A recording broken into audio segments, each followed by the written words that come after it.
ভাই আসলে গানটা শুনে আমার অনেক ভালো লাগলো। তো ভাই আরেকটা রিকোয়েস্ট করব, আপনি আরেকটা গান বলবেন। আলহামদুলিল্লাহ। ঠিক আছে ভাই, বলেন।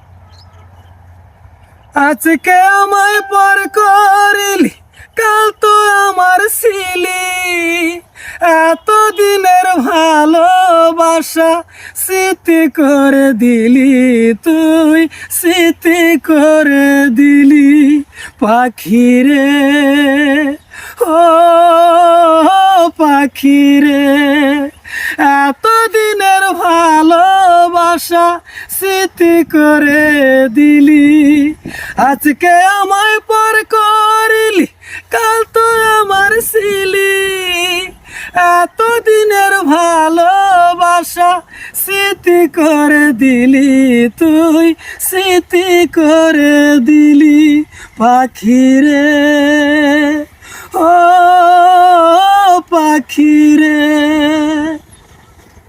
ধন্যবাদ ভাইয়া, গানটা শুনে আসলে মনে কষ্ট লাগলো। সবার জীবনেই প্রেম প্রীতি আসে। তো ভাইয়া মনে হয় সম্ভবত আপনি প্রেমে ছেঁকা গেছে, না হলে এভাবে আপনি শুধু স্যাড গানই বলতেছেন। ইচ্ছা আপনি যে কোনো একটা ছেঁকা খাইছেন। আলহামদুলিল্লাহ, শেখা যায় দেখাইনি, তাও তো আমার ইমন খানের গান খুব ভালো লাগে, ইমন খানের গান গাইতে ভালোবাসি। না, এটা অবশ্য ঠিক যে আসলে অনেকেই দেখা গেছে যে ছেঁকা খায় না, তারপরেও কষ্টের গান শুনতে অনেক ভালো লাগে। ইমন খানের গান আমার ভালো লাগে। হ্যাঁ, ধন্যবাদ। ইমন খানের গান গাই।